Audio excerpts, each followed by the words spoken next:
folks, welcome to another episode of Film Study. This is Ken McCusick. We're back for part two of our discussion of the offense against the Eagles in that first preseason game. We talked a little bit about the Ravens' win streak in the first episode, and with me to do that again is Jordan Coe. Jordan, how you doing? Good, Ken. Glad to see you. Jordan is featured frequently, I will say, on the Ravens Situation Room, which is also on filmstudybaltimore.com. And he's at Ravens Sit Room on Twitter if you want to follow him there. But we talked about the backup QB battle in the beginning. We talked a little bit about the offensive line deployment, although we'll talk a little bit more specifically about some offensive linemen and how they played in this second one. We talked a little bit about scheme, but this half of the show, all about individual player performances. So, Jordan, great to have you back on this. Anything you want to lead off with before we get into some individual players?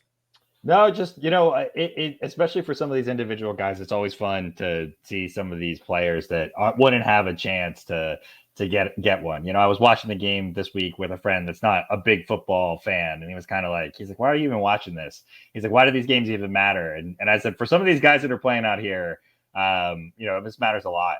Like this is their chance to this might be their one audition, or this preseason set of time period is their one chance to really get a good look to crack an NFL roster. And it means their livelihood. So it's cool to be able to get to talk about that, to see some of these guys weigh in on that, and hopefully have some nice things to say about some guys that, may be on the bubble here, but find their way to another team or whatever that might look like. Yeah, it's a very good point. And there are probably between 2 and 5 guys where their future is really in doubt right now. There's a lot of players, we know exactly where they're going to end up. They're either going to be on their roster. There's no way in hell they're going to be in the roster.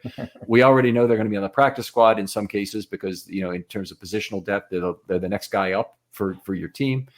And then there's a couple of guys where you don't really know exactly how they fit into the team. And maybe they end up with you. Maybe they end up with someone else. Ben Mason kind of fit into this category a couple of years ago.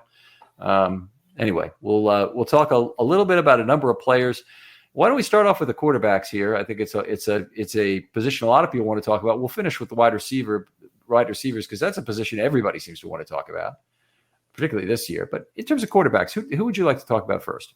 I mean, I'll talk about Tyler Huntley first, because I think that we saw, and we talked about this a little bit on the prior podcast that we put together here, but we saw the differentiation of why I think he's going to be the backup quarterback for this team. I think that every year the Ravens want to make you think that certain positions and certain spots are competitive when they've already kind of got their mind made up around some of them. I thought the clear differentiation of the zip on the throws from Huntley, his ability to read the offense overall, his kind of ability to scan the field, all the things that you need to see from him, understanding when to scramble and not scramble, he just seemed to be very much in control of this game.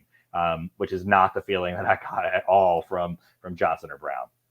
Yeah, I mean, I would agree that certainly Brown had a very difficult game in terms of how he threw the ball. He ended up with a quarterback rating of about 6, but it wasn't. What happened was very much not good with him, including the pick 6. With Johnson, I thought that he really did go against the ones on the Philadelphia defense, and so that was part of the problem. But I tell you what, that room of Philadelphia cornerbacks is freaking loaded. But they're going to Ringo and Ricks late in this game. I mean, they're guys we would have loved to have in the draft the last couple of years. Anytime. Let's put it that way. If we had a Ringo and a Ricks on this roster, they would have much more prominent roles. They might be the number 2 and 3 cornerbacks on this team. I think I alluded to this a bit, that I think that the hype that Ricks got from his performance in this game was more about jumping routes and badly overplaying. And that in a game where the Ravens wanted to attack him, he would have given up 2 touchdowns on double moves in a hot second in this game. I'm not going to disagree with you on that, but you're not really saying that Ricks is underneath the quality of, say, our 4th cornerback, are you? I mean, the Ravens with injuries, et cetera, it's hard to say. And also the Ravens just ran generic, the Eagles were way more intentional about the offense that they ran, who they were targeting. They were definitely using kind of schematic approaches to attack either specific positions on the field. I don't think it was players per se, but there was a lot more intentionality in what they did. And when you have that disparity, this is my problem with watching preseason games sometimes, that disparity in intentionality. This is what makes NFL games so amazing to watch. And what makes them such great television is that the full intentionality of both teams the strategies, the adjustments, and the constant kind of like push and pull of position groups and players and all of that as a dynamic. That chess nature to football is what makes it a really great game, in my opinion. The preseason strips a lot of that out of the equation. And so I thought Ricks played really well, but again, against which receivers on the Ravens' part, against what kind of routes, and against what kind of offense, I'm just not ready to sign up for the Ricks as an all-pro quarterback that he was getting national media attention for his performance in this game. You don't have to sign up for the Rickses and all-pro cornerback situation to say Rick Stevens, who would I rather have? You can still go through that. So, all right. Well, let's keep going on with Tyler Huntley. Very nice over-the-top throw to Vokalek down the right sideline. That was his nicest throw of the game. It was his longest, certainly. I thought it was also his nicest in terms of putting air under the ball, knowing who his receiver is in terms of being a bigger guy and dropping it right in the bucket. Vokalek isn't somebody who's going to run away from anyone, so you can use some of that space that he had a lead on the defensive back in that case. It wasn't defensive back; it was a linebacker. It was Bradley, who got hurt later, who was covering him. But it was a place where he used that space well, dropped the ball in the bucket, and ended up being a big play with some yards after the catch. And he had the touchdown throw to Wallace as well. Beautiful throw. Beautiful throw. So he had a couple really nice ones. Yeah, the throw to Wallace was a complete trust throw, and the timing was perfect on it. So, for Wallace to turn at exactly the right moment, exactly lose that cornerback, and I forget who that was, but I do know he had his head down as he walked out of bounds while, Wallace clearly had the touchdown, and the crowd's going wild. That was a bad position. He knew he got beat pretty bad at the top of the stem there. One, and that's we talked a little bit on the last podcast about some of those kind of back shoulder. They're not fades because they're thrown to the front side of the play. It doesn't have to go over the defender, but those kind of back shoulder end zone plays. And, you wonder if they were working on it for that exact timing purpose. Like, what's the depth? What's the route? When do you need to throw it? When does that need to be locked in? It was good to see two different receivers for the Ravens who don't catch a lot of passes like that regularly be synced up. That I think that says something about Todd Monken and his attention to detail with routes. I think we saw a lack of attention to detail from routes from Roman. I thought it was good to see that coordination with the quarterbacks. Yeah, that's a really good point there. That if you're gonna throw that pass, you really have to have a little bit of distance from the goal line, because start off with a back shoulder throw. The basic concept is you have to have that defensive back overrun the play, so he has to go while your receiver stops and turns to get the football.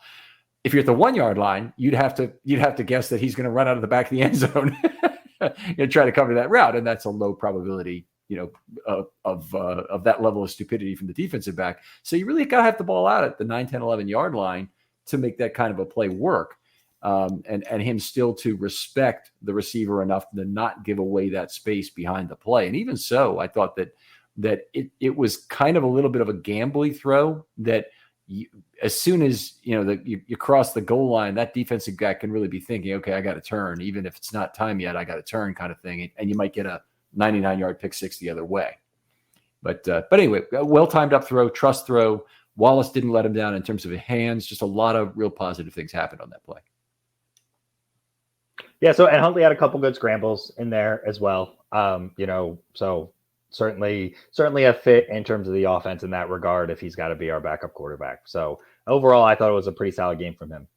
One of the problems we had, I remember talking about Huntley at the end of last year, was that he's a linear runner. He's looking to get an angle, maintain an angle. He's not looking to juke the next guy the way Lamar Jackson runs in third gear, looking to just make the next guy miss.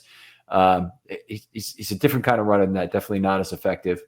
And it was nice to see him get a couple of big runs in this game, and definitely got a couple of big first downs. Talk a little bit about Johnson. Yeah, for a guy that has been around as long as he has, just felt like he was a little out of control in this game. When things weren't exactly what they were supposed to be in front of him, or his first read wasn't there, it just felt like he wasn't in command of the offense. And there were a couple of times where you saw a few shots during the broadcast where he was like, I don't know if there were some communication issues going on early in the game, but he seemed like he didn't understand what was going on. So maybe there was a headset issue that can happen too.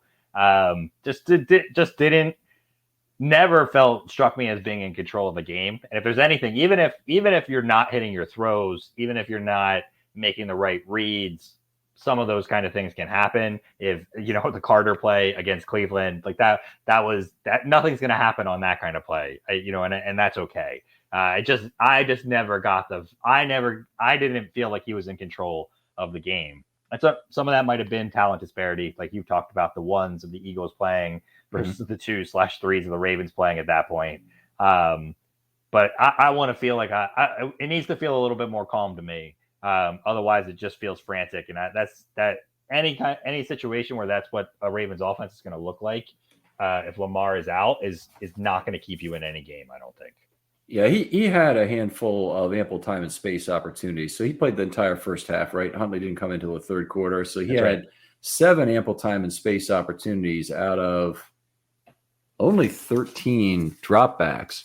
So, that's a good percentage to get, by the way. Yeah, he had opportunity. It's not like they were going after him willy-nilly, but they did have their best pass rushers in early in the game. And they had some well-publicized, mistakes, obviously, in terms of Jalen Carter getting by Cleveland and the other guy getting back Falele for a quarterback hit. I'm trying to remember who that was. It wasn't Nolan Smith. It was 59, I think. But anyway, Robinson maybe. But anyway, they had a couple of opportunities. They had opportunities to get throws, and he only threw. He didn't throw any good balls down the field. His balls down the field really sailed on him. He had some incomplete passes, and he had some passes defensed. And that was a big problem in this game. Is I don't feel like the receivers were getting enough separation. Ryan would have maybe been the one exception to that. That they could, even get a non-contested catch situation frequently enough. Yeah, and it just didn't. It didn't feel like it was schemed up to get anybody open either. It felt like a lot of kind of spatially drawn plays that were either going to work or they weren't going to work. And if they didn't work, you weren't going to have any space, or they were mesh plays. And again, if there were mesh plays that defended appropriately and you get a little bit of pressure, are going to look really bad as an end result of what you get.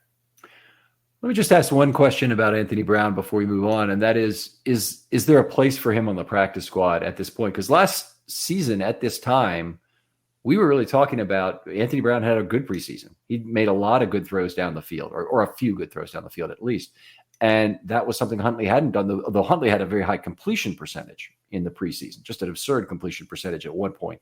And people were saying, wait a minute, you've got a third-year quarterback here. You got a first-year quarterback with Brown. Does it make more sense to try and reset for 2 extra years of sand in the hourglass? And, I was a lot more trying to balance this deal. And now it doesn't seem like, even as a second-year player, where both these guys have, no obligation to the Ravens after this year, that even as a second-year player, Brown is not that attractive an option. Yeah, if you like him because he knows the system and he's ready and you want that third quarterback around and there's enough depth on your practice squad, I think that's his inside shot. But otherwise, if there's a guy that the Ravens have seen on another team that the scout team has picked up on during these other preseason games, I don't think the Ravens would hesitate for a second to go in a different direction. Let's talk about if the unthinkable happens, what the Ravens do. And so I'll paint the best possible scenarios. Lamar Jackson is going to be out for 4 games. Okay, so it's enough that you put him on IR and bring him back at the end of 4 games. Okay, because I think that's the rule, right? 4 games now. I think they kept the 4. Okay, I'm actually not 100% sure, but let's in this, for reasons of this thought experiment, let's assume that he's going to be back in 4 games and they can bring him back in 4 games. So you've got Huntley as your backup quarterback, let's say. If you want to make sure you have a third quarterback, what's your real option to keep Johnson? Because if you put him on the practice squad, it seems like he's going to be practicing with an NFL team, and then an NFL team is probably going to take him off your practice squad because of quarterback depth somewhere else breaking down first. And I think the Ravens are not going to keep a third quarterback on their roster. I just don't believe they're going to do that. But they can keep a third quarterback on speed dial, the way they did with Mark Bulger in theory the 1 year, and they can keep a third quarterback on the practice squad if it makes sense to do so. So maybe Anthony Brown is a reasonable choice for the practice squad and Johnson is not, or maybe they both are. Maybe you can keep one and you can just say, or you can keep Johnson and just say goodbye to Brown at the end of the preseason. Is there anything about it that would tell you, though, that Brown would be harder to reacclimate to the system as the number 2 quarterback if you had to call him again? No, I don't think so. You even saying that made me think. I was like, there's not a requirement that the teams carry 2 quarterbacks on the roster, right? Nope.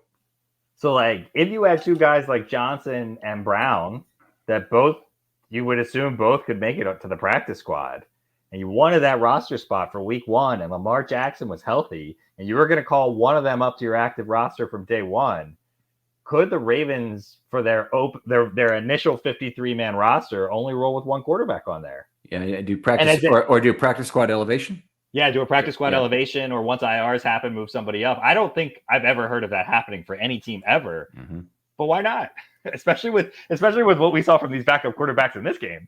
Yeah, and frankly, what we saw from the backup quarterbacks the last 2 seasons for the Ravens in terms of how it's played out, it hasn't obviously been good. But I hear you. I just don't think that's the level of risk they'd be willing to take. And some of it is, going for it on 4th and 4 from your own 40-yard line. It might be the right play mathematically, but it's not it's also the play, the decision that gets you fired. All right.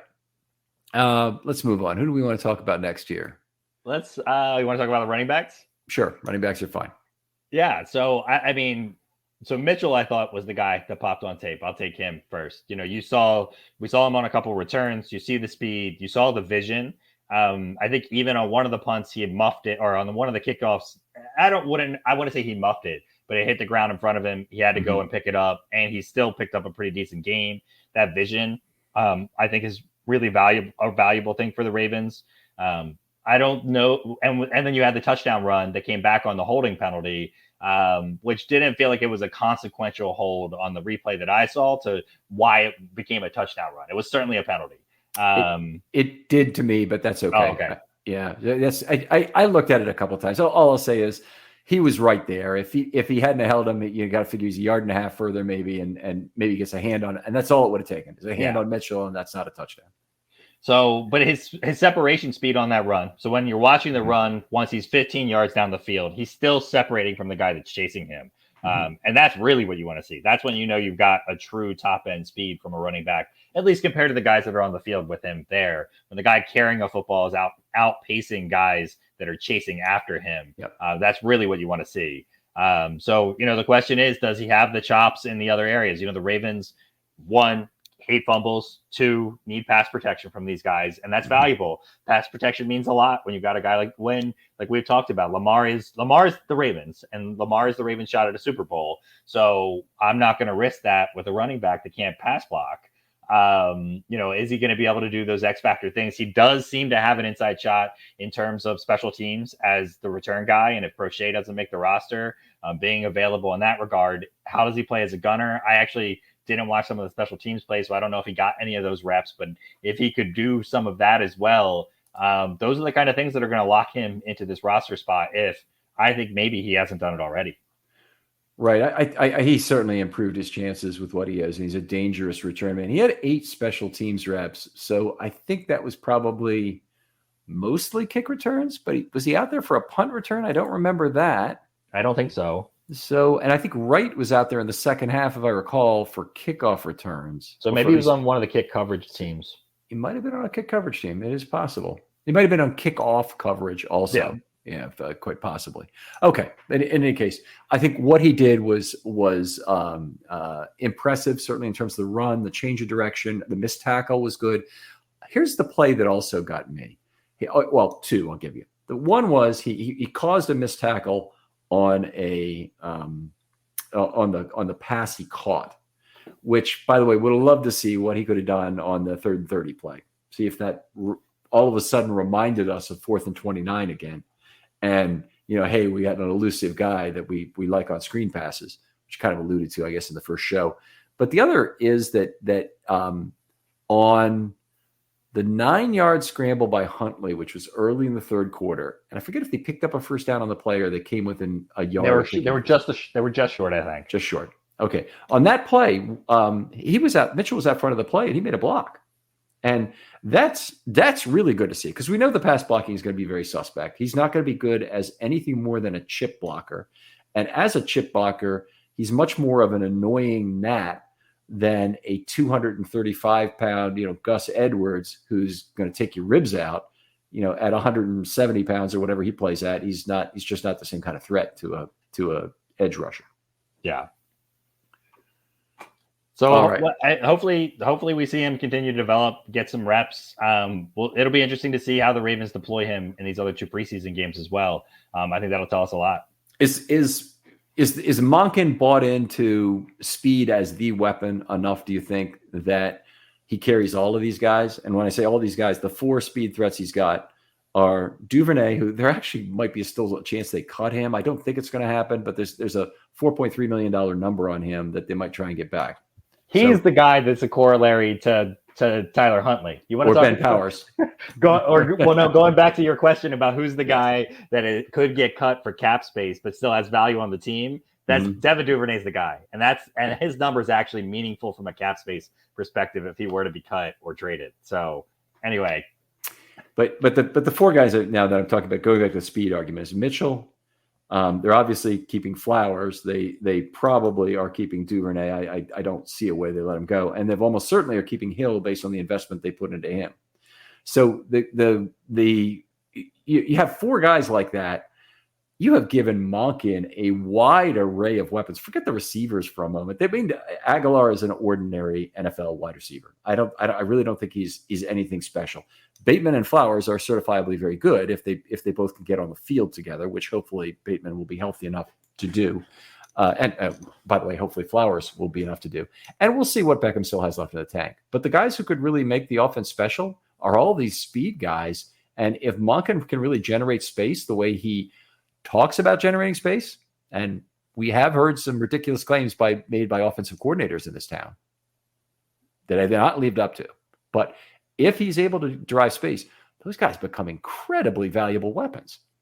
Well, and one of the things that I feel like, and I don't watch a ton of college football, but one of the things that I feel like Georgia, whenever I would watch them play, do well, was have that like outlet, like the trick plays.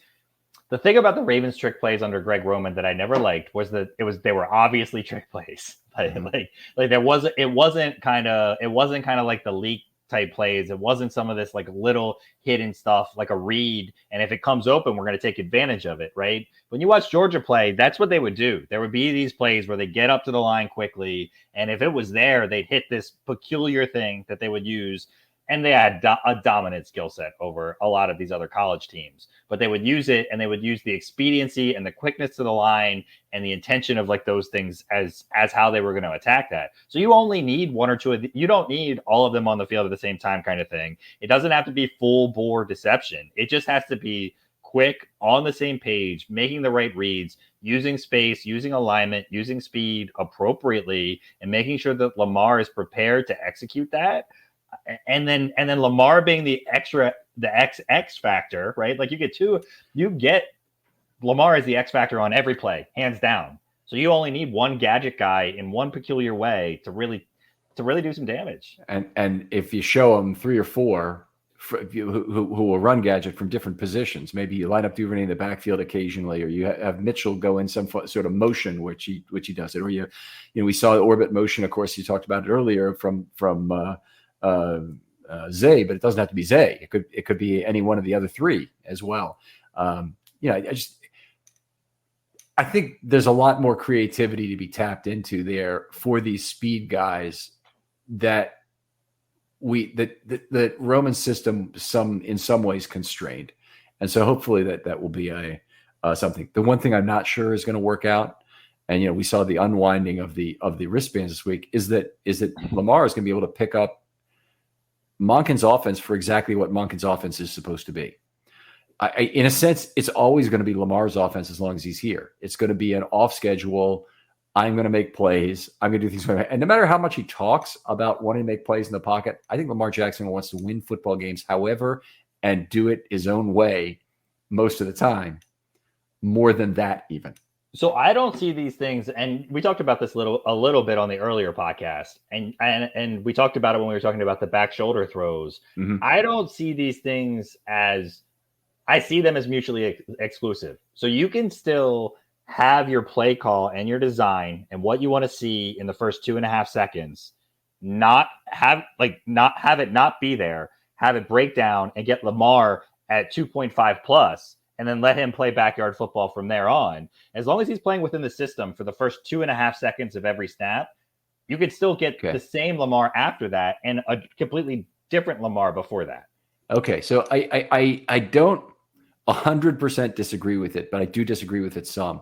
I think that Lamar, it's not a black to white binary decision that Lamar makes in terms of running the football at a particular point in time. It's not one read, two read.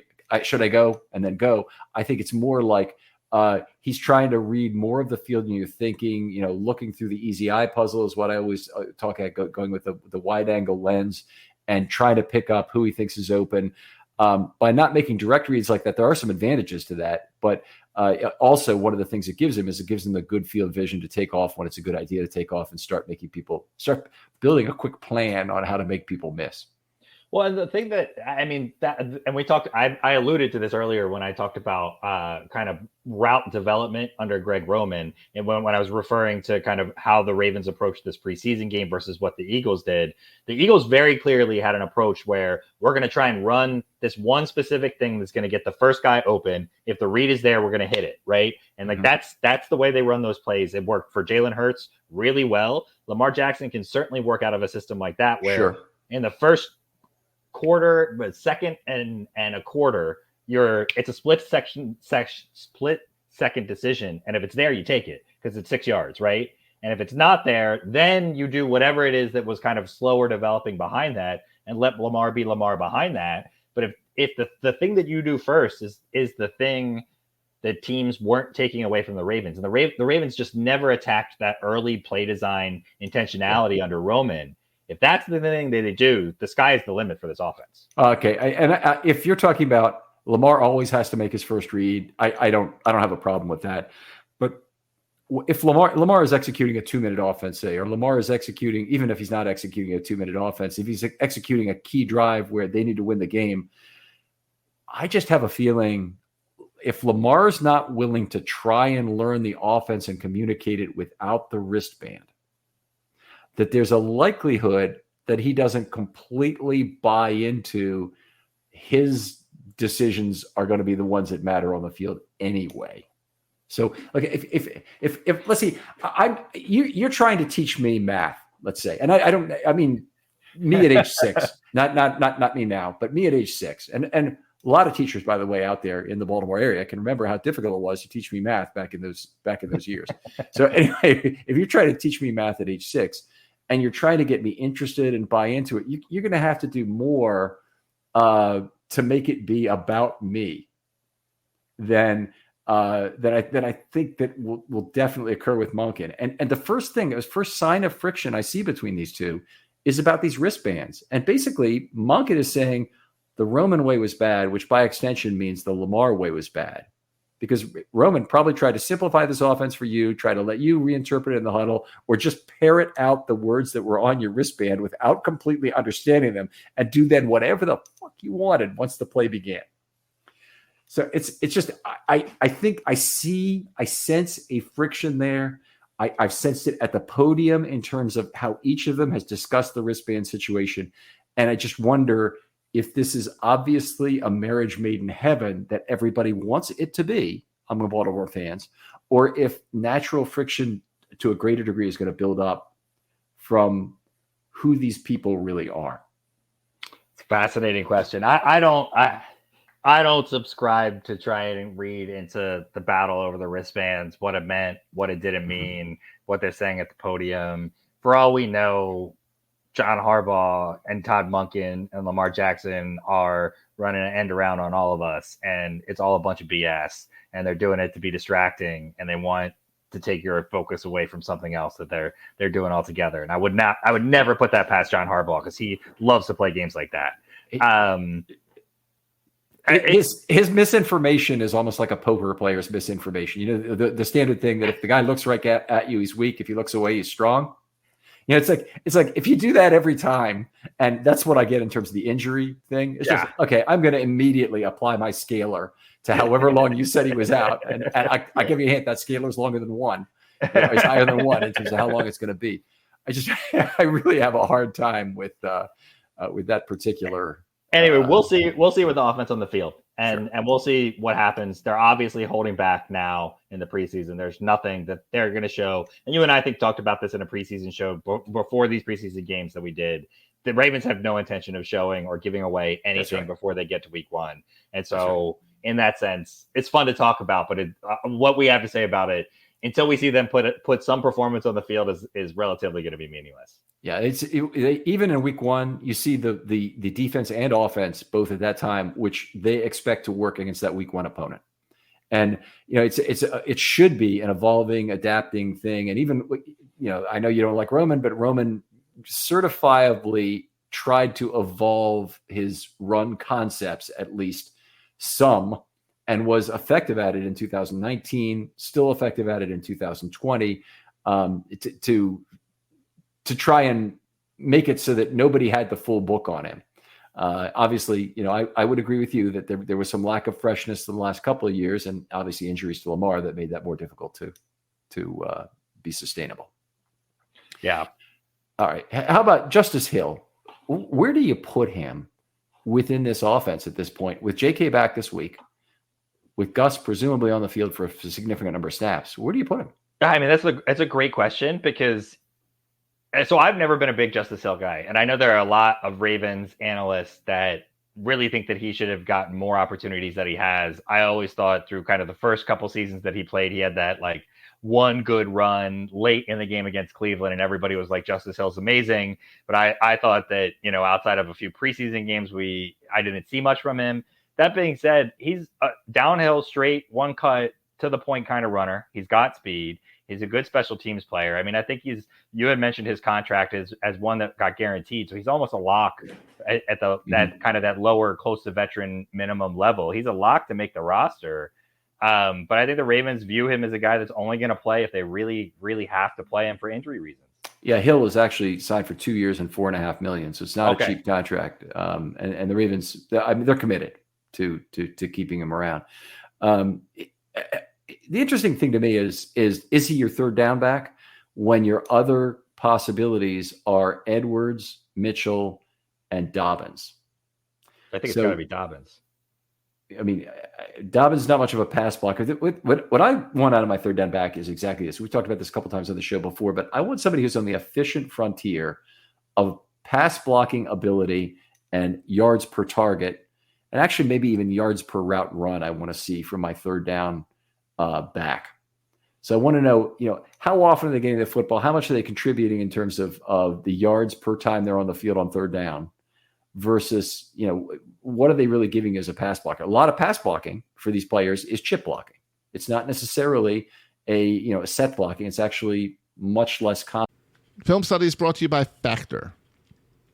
With the busy fall season just around the corner, you might be looking for wholesome, convenient meals for those jam-packed days. Factor, America's #1 ready-to-eat meal kit, can help you fuel up fast with chef-prepared, dietitian-approved, ready-to-eat meals delivered straight to your door. You'll save time, eat well, and stay on track with your healthy lifestyle. Factor's fresh, never-frozen meals are ready in just 2 minutes, so all you have to do is heat and enjoy. Then get back to crushing your goals. Refresh your healthy habits without missing a beat. And with Factor, you can rest assured you're making a sustainable choice. We offset 100% of our delivery emissions, source 100% renewable electricity for our production sites and offices, and feature sustainably sourced seafood in all of our meals. This August, get Factor and enjoy eating well without the hassle. Simply choose your meals and enjoy fresh, flavor-packed meals delivered to your door and ready in just 2 minutes. No prep, no mess. Head to factormeals.com/Ravens50 and use code Ravens50 to get that 50% off. That's code Ravens50 at factormeals.com/Ravens50 to get 50% off. Film Study is brought to you by GoPuff. GoPuff is a delivery app that offers super fast delivery of anything you need. Their simple-to-use app lets you order your favorite brands and products right to your door in 30 minutes or less. No middleman, no crazy fees, and no waiting around. GoPuff has literally everything you could ever want. Get snacks, drinks, groceries, alcohol, home essentials, and more delivered with a click of a button. For a limited time only, GoPuff is giving new customers $10 off their first 10 orders, plus a free 14-day trial of their exclusive membership program by using the code WELCOME1010. GoPuff's membership program gets you access to unlimited free deliveries with no service fees, extremely low pricing on over 150 everyday essentials like eggs, milk, Ben & Jerry's, and more, and insane weekly deals on the most coveted and in-demand brands and products. So download the GoPuff app or visit gopuff.com and use the code WELCOME1010 today. Common than people think. Kind of a typical number you might sacrifice between 0.5 and 0.65 of your eligible receivers per play. So that's between 10 and 13% of eligible receivers are used as a set or chip blockers. And so it's just not that much of it. So it really comes down to, do you want this guy to be a good receiver? Do you think you can fit him inside your game as a good receiver? Is Hill a reasonable guy in that respect? I don't think I think J.K. Dobbins, and again, I mean, with the injury the last couple of years, but in his rookie year, I felt like he was, as that chip blocker, pretty solid. Like he wasn't great. He wasn't a great pass blocker, but he gave you enough there. And then the speed and the dynamics that he adds there are enough. The real question is Edwards soaking up enough? They want to limit his touches for justifiable reasons. They want to keep everybody healthy. So if you need those touches to go around, then I think you're right. Hill's time, what seems to be the appropriate time, are third and longs. Right. Those should be the place where Justice Hill is pulling a couple extra snaps out of the total for Dobbins or Edwards or whatever direction that you're going in there. All right. I mean, I wouldn't, if Dobbins improves as a receiver, fantastic. But Dobbins in his career has had 5.1 yards per target. That's not acceptable, even for a running back. I just got to do better than that. So he did catch 18 out of 24 balls as a rookie, which is not terrible. It's not great for a running back either. But he only had 5 yards per target that year. So I got to do better than that. If either Dobbins has got to get better himself, which is certainly a possibility, or plays need to be schemed better for him, which is certainly a possibility, or maybe you just get a more dangerous player in space like Hill, and you try and bring the screen game back in some kind of a meaningful way. Now, it's not like Hill has lit up the yards per target numbers either. I just think stylistically he might make more sense in terms of who he is as a speed guy. Yeah, I think it's system more than player at the moment, okay. but I would say that. So, but the real question is, where does all this leave Melvin Gordon? I mean, we saw JK come back today. I thought Dobbins looked real crisp in practice in the couple clips that we saw of him today. It's clear that his PUP status was as much as, or it's exclusively about money and not about his knee at all. Does Gordon have a spot on this roster? No. Yeah. No, I would say that's pretty clear to me. I think the guy who is the potentially very valuable property who you've got to be very careful with is Keaton Mitchell. Yep. And he's the guy on the margin of the roster. You're going to have a very tough time deciding if you want to expose him to waivers, and I think you probably end up losing him at some point if you do. And then who's the guy that they brought in for that last carry of the game? Wright. Wright. Yeah. I didn't even know he was a Raven. Yeah. So anyway, we're talking about the running backs. Let's move on a little bit. Talk about the tight ends. It's a small group. Andrews obviously didn't play. A little bit of Likely early on. I didn't like the fact that Likely was laid out on both of his throws. And both of the throws, I mean, Johnson set him up for a huge hit.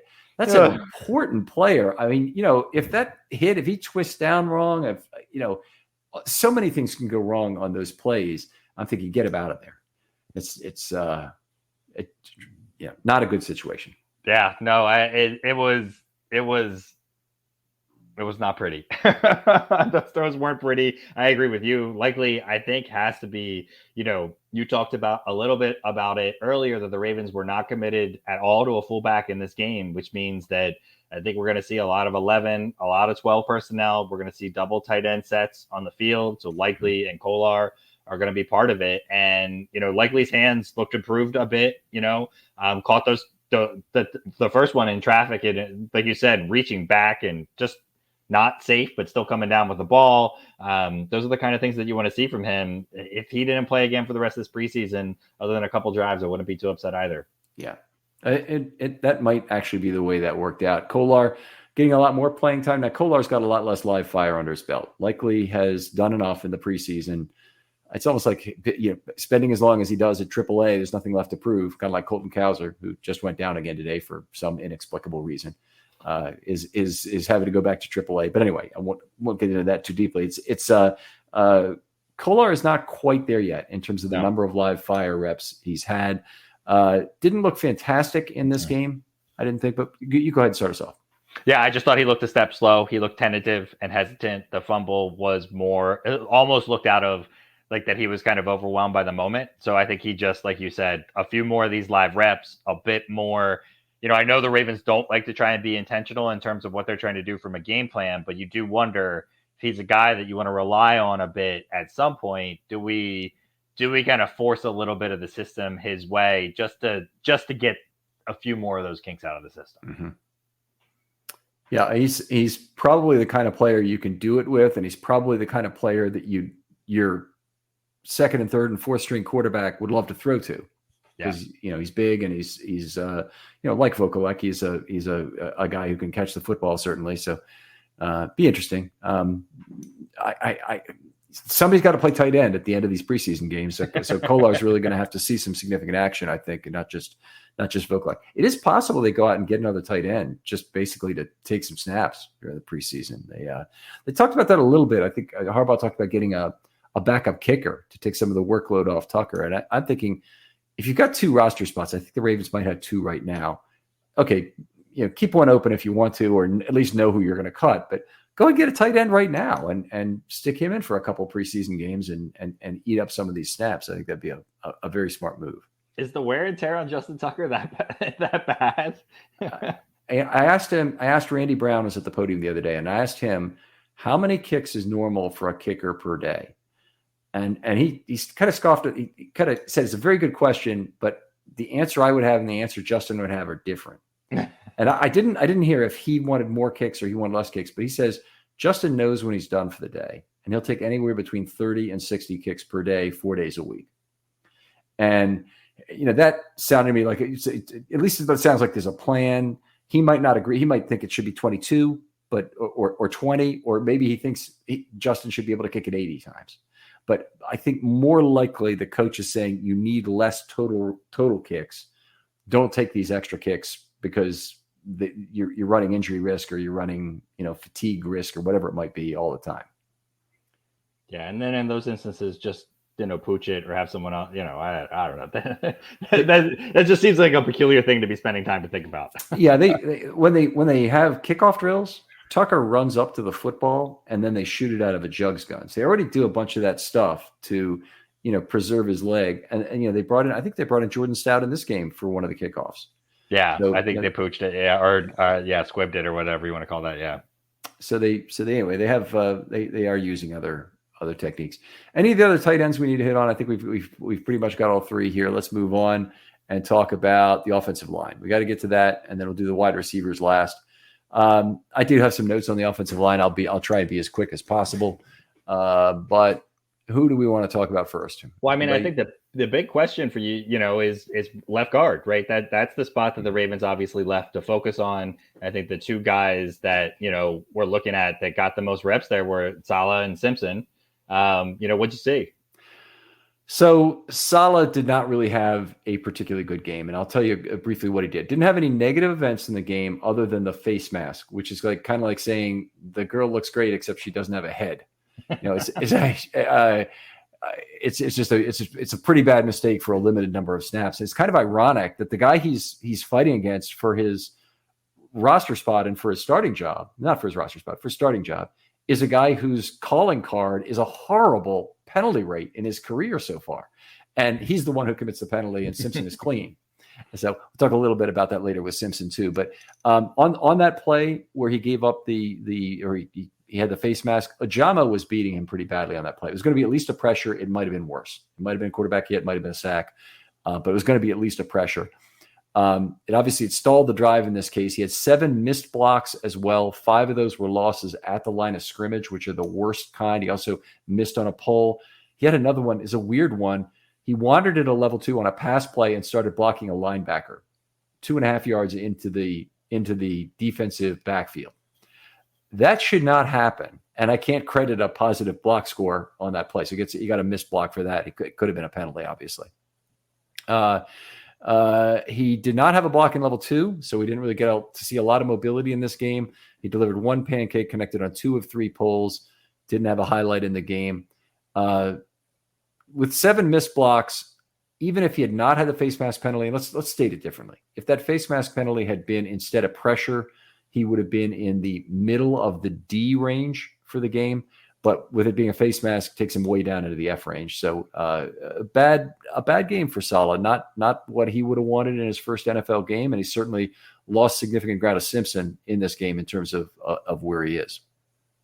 Yeah, I think when I think about what is most damaging to him for the Ravens evaluation, internally, you got to think that the misplay of the blocking the linebacker at the second level on a pass play and missing, not connecting that mentally is going to be way worse than kind of a face mask or a hold when you've been beaten to kind of cover your butt. Like, obviously you don't want to be doing those kind of things, but if he's not there on the system, even if he hadn't missed those other blocks, it's going to leave too many questions for an offense to be able to maybe want to lead into a guy.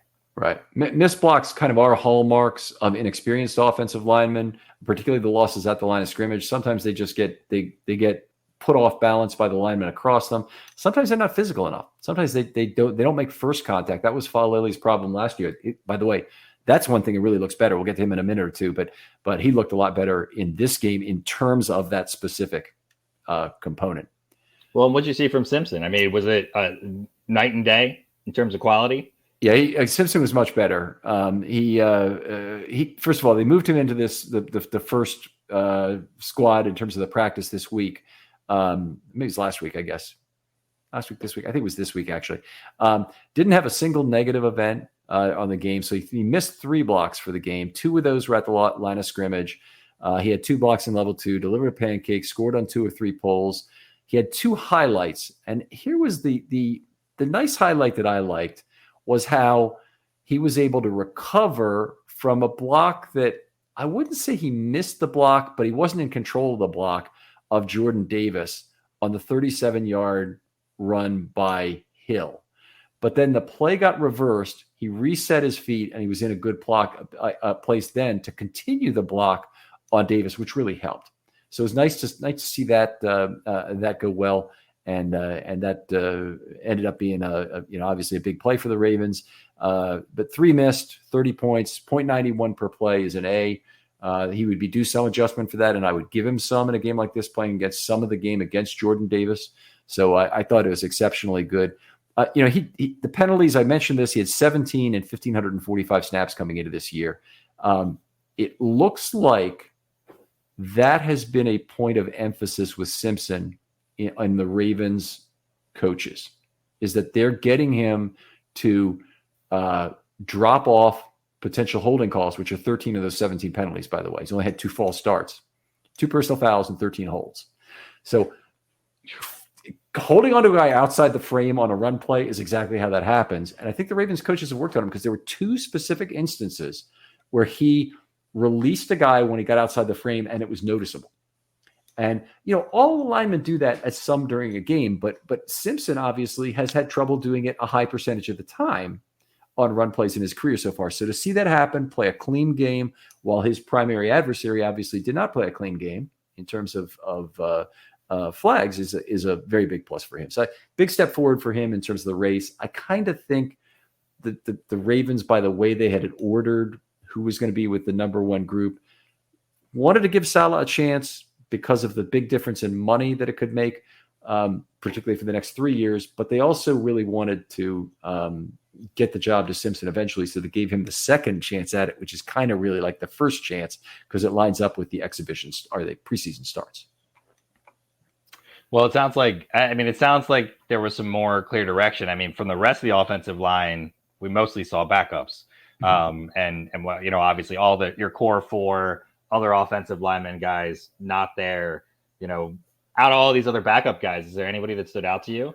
Well, Falele also scored, and we don't score everybody during the preseason, but we score some players we really want to know. And the only other guy that I didn't score was Cleveland. But I'll talk about Falele first because he had a mixed night, split between left and right tackle. So he did some of both, and it was interesting the way they used him because they're trying to play him around sharp and whatnot, but they still had him play every single snap the entire game. He got beat on a very fast dip move by Nolan Smith. And that was Q2-047. So right at the end of the first half on that drive where they got the Tucker field goal, and that was a quarterback hit. He also was party to 3 different pressure events, and it was 2 fulls and a half. So it's not an insignificant number. I heard somewhere some original citing of PFF said is 0 pressure events, but PFF I think has them for 2. They'll probably continue to change that because they continually update when they review. But to me, I had him for 4, and he had some proximity pressure in terms of being in the quarterback's cone, where you can definitely see the quarterback is not taking a full step into the throw. That to me is a big bugaboo, and it's something that Falele specifically needs to watch. I think he's got better at it because the hallmark of tackles in particular that get into the throwing cone to one side of the quarterback is that they give up too much ground mirroring without contact. So aggressive tackles, even though they sometimes will make mistakes, as long as they get their arms on that opposing player, tend to be able to mirror more easily. Ronnie Stanley's very good at that, obviously, but not everybody's going to be Ronnie Stanley. And other big physical guys have also made it work. Bryant McKinney is a guy who could do some of that things. Rick Wagner, even though his arms weren't the longest, he could do some things in terms of getting physical with a guy and still block him 12-6. Orlando Brown, some of these same similar things. Get physical further out. Don't play patty cake. Don't try and mirror perfectly and have your hands just right for first contact. When by dropping back too far, you're already invading the quarterback's space by doing that. So anyway, with Falele, he's much better at that this year. He's making much shallower sets, more like think of it as a flared jawline. Somebody who has a wide angular jawline and that kind of a pocket, as opposed to a very tight compressed pocket. And I've been much more happy with that this year in terms of what he's been doing. He's making more contact, also more first contact with his opponent. So another big positive for Falele. His overall scoring, not that great. It was a C in this game. Even after adjustments. So he did, he gave up some pressures. He gave up the one quarterback hit to a legitimately fine NFL pass rusher. But, I'd say in general, very happy with the development from year 1 to year 2. And I think from what I saw in this game, I think he could be on the field and potentially serviceable at right tackle this year. I mean, that'd be a really nice development for this Ravens team. I think the thing that I'm most encouraged about kind of your ratings and what I'm hearing from you about these players are specific coached specific outcomes that are different and an evolution for players. And I think, I'll be really interested to see what you have to say about Saleh over the next 2 games as well, because I have not felt like, and Linderbaum is a good example of this. I don't think that we saw kind of like a clear linear growth improvement from Linderbaum over last year. I think we got what we got from him over the course of the whole year. It'll be really interesting to see how the Ravens have improved some of his strength, how they use him as a pass blocker, whether or not he does get left on an island, and how Monken uses him. But at least what I'm hearing about how you're commenting on a few of these other players that you did score, that strikes me as the right development trend for what you'd want to hear from Ravens offensive linemen, which has been a while since I feel like we've heard about those kind of progressions for Ravens players on the offensive line. I mean, Powers, there's been good players that have made progress over the years. Jensen, those kind of guys, but you're right. It doesn't happen every time. And, there aren't that many jobs open that you always have a guy developing, but the Ravens have been as good as any team in terms of developing their guys on the offensive line. I don't have a lot to say about others. I'll just say Ben Cleveland, I think, did have a pretty good game. I've only got him for 1.5 pressures. Half a pressure and a quarterback hit in this game. But he played 51 snaps, and a lot of those were a tackle. So there's some forgiveness in there where he probably would have had a B or a C plus game at probably about the worst in terms of how he played. So I think that people want to get on the one rep. They want to talk about the quarterback hit, and it was bad, but it was to Jalen Carter, and I don't think you can, pin his whole professional future on that. And in fact, I'm pretty happy with how he played in this game.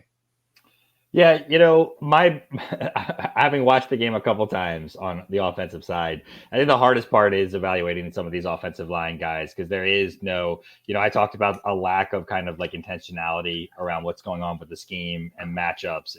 And I think the Ravens do a very good job of trying to target how they're sliding the line, where they're putting guys left and right side. I mean, I think you mentioned it a bit earlier about Roman trying to be really tailored and specific to the team that he was attacking. Mm-hmm. A lot of that has to do with offensive line scheme and putting those guys in a position to succeed. It's just hard to, you're not going to get some of those same examples during a preseason game from the offensive line. And so guys are going to be left on islands from time to time and in ways that they never would be. In some of these games, they're going to be pulling or they're going to be running certain plays that are going to be out of their comfort zone. So it's good to see a game where we don't see anybody go down with an injury too. Yeah. That's definitely a very big deal. And, obviously with the various serious injury happening to Bradley on the other side of the field and Bradley's I believe is a 4th-year player, and literally every person on that Eagles team is going out there and tapping on the helmet. And you know what that means. I mean, that guy probably will never see an NFL field again. It's very sad. It's part of the game, but you have to feel for that guy professionally in terms of what happened. Yeah, no, absolutely.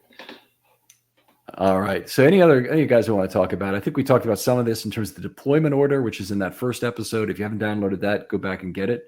A lot of good stuff in there. The conversation with Jordan that was primarily focused, I'd say, on deployment order and scheme stuff. So this is individual players here. Anybody else even worth talking about on the offensive line? Let me just go up here and see if there's anyone who really deserves it. The only guy maybe is Manning. I thought we didn't see Ricard, but I think we've talked about that earlier. In the case of Manning. Got 28 snaps in this game, might be a guy who's going to get a look on the practice squad. I think if I had to look at the third string guys, he's probably the furthest ahead. Sharp, I think, definitely on the practice squad, but I think Manning also might be there. Yeah. All right, let's move on and talk about the wide receivers. And this is the last group here. And thank you for hanging on with us for these couple of hours here. And do this. Yeah, it means you, Jordan, but also the listeners out there. Appreciate you doing it. And who would you like to talk about first? Well, I think we can lump Tylan Wallace and Devin Duvernay in together. Both of them catching those back shoulder touchdowns. We didn't see a whole lot from the rest of them, but I mean, I think the clear takeaway is them being pretty close to locking up their spots. Obviously, one or the other of them could be on the bubble, but for the Ravens wide receiver depth, I think it's going to be those guys. And I guess in the same breath, we could, I'll flip it back to you to say that it appears that though this is the end of the heralded James Prochet era. Yeah, tough game for Prochet. His first 2 targets were both PD 31, pass defense by 31. His last target was that wide receiver screen, and to his credit, he got tackled right away for a loss of 1 on the play. So he had 3 targets for -1 on the game. Laquan Treadwell was on the side with him. It's a wide receiver screen. He has got to pick up the tackler there, and he's got to be able to pick up that block, and he didn't get it done. Prochet didn't turn to Treadwell and emote on the field and say, you got to make that block or anything like that. He just walked straight back to the huddle. That's the way to do it. And frankly, it's pretty much the way he had to do it after he had fumbled the ball on the punt return. So yeah, it's not the time you want to be giving anybody else on your team, some lip about letting you down. So but it's a very tough game for James, and probably he'll be cut at the end of camp. But your top, in the same way that your top 4 offensive linemen didn't play, your top 3 wide receivers here didn't play. Zay Flowers, we talked about him a little bit earlier, so I don't know if we need to go back to that, but everything that you've heard about him is everything that we saw about him. And I think he's not going to be rookie of the year because of the way this offense is going to be built. That's not going to happen. But I think there's a chance that he could have a really big impact on this offense this year. Oh yeah, I agree. And he's the two penalties remind me of Torrey Smith in his rookie year. And Torrey Smith, and I'm actually forgetting whether it's 2011 or 2012, but he had the 3 longest pass interference plays in the entire league in one of those 2 years. And they were 50, 50, and 60 yards were the 3 distances. How do you get a 60-yard pass interference play, by the way? There's hardly ever been a ball caught 60 yards from the line of scrimmage in Ravens history. A couple balls, I think there were only like 8 balls thrown over 50 yards in the air last year. Like it doesn't really happen. Yeah. I think in the arm strength article ESPN put out, like there were like 8, 3 of them were Herbert. Like it just doesn't happen. It barely doesn't happen, Yeah. Lamar Jackson had one in the game at Jacksonville, right? The touchdown. Yep. Yeah. Anyway, what I want to say here, I lost my point here, but drawing penalties. Yeah. So it's a big part of being an explosive sudden athlete that you draw grabation penalties, and he is well on his way to getting that done. And hopefully, some of those turn into the sort of free plays after the grab that ended up being a really big deal. Not just holding penalties, not just necessarily he gets interfered with. Sometimes he gets interfered with, and he makes a catch anyway that's deeper.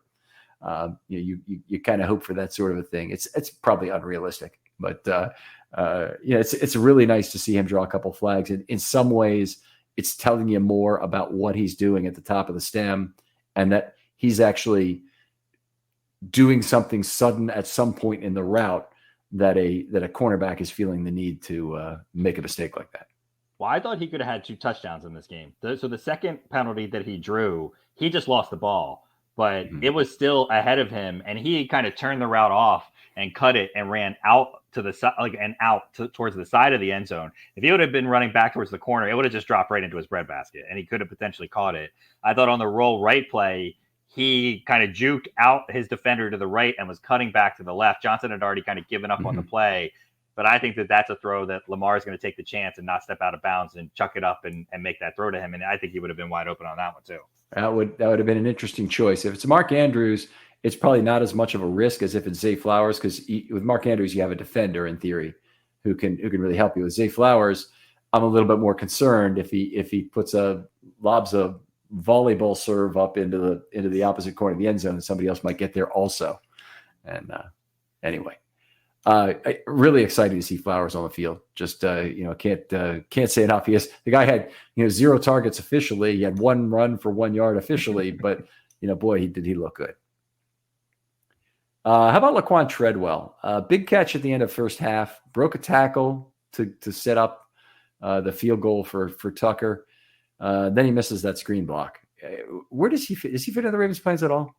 I mean, if they want to put him on the practice squad and he doesn't, and he's just looking to, since they have these veteran roles that you can be on the practice squad now, and he's looking to be around, I think that's his best shot. But without injuries, like I said, Wallace and Duvernay are already ahead of him, and there's no guarantee that both of them are locks anyway. And I didn't see nearly enough from Treadwell in this game to make it worth keeping him around. All right. There's been a lot of talk about him in practice because he's had some good camp practices, but there's something. It's a little bit easier to catch the ball in 7-on-7 drills than it is to do it in a real game. When the defenders are actually told, don't make hard contact with the receiver here. The only other guy I think is really worth talking about is Sean Ryan, but he actually was targeted 7 times. Does this give him the camp darling status that the Ravens Twitter community so fervently needs? It's interesting because there are a couple other guys that seem like Demas and what's the other guy's name? Tariq Black. Tariq Black, who have the inside track of kind of project guys that the Ravens would want to keep on the practice squad. But Ryan stood out very clearly in this game at wide receiver. Yeah. And I think he gave himself a legitimate shot at making the practice squad for a guy that I honestly had not heard his name before. And I'll admit to not following the preseason as closely as I should be. But I had not heard his name before. And then he had 7 targets and a couple pretty decent catches. and so he should get that. That's the whole point of this. And I kind of started this whole podcast off talking about that. He earned it. Mm-hmm. It's one of the things that Monken talked about was he can't just scheme up targets for Lamar to throw the ball. Those receivers have to earn it. And so it was a good game for Ryan. And I think if nothing else, he's earned probably the trust of the second and third quarterbacks. And during the season, if he's on the practice squad still practicing with them, he's going to get reps just because of that. He'll catch the ball occasionally. And so that's a nice opportunity for him to see the field that way and to keep in the coaches' minds that way. Thought good ability after the catch from Ryan. Most of the other guys, a lot of trouble separating, I really thought. And that ended up being a lot of PDs thrown. I see you nodding. Yeah. I agree that no separation, no routes designed to get separation. Really, he's blaming on a route design again. All right. Well, fair enough.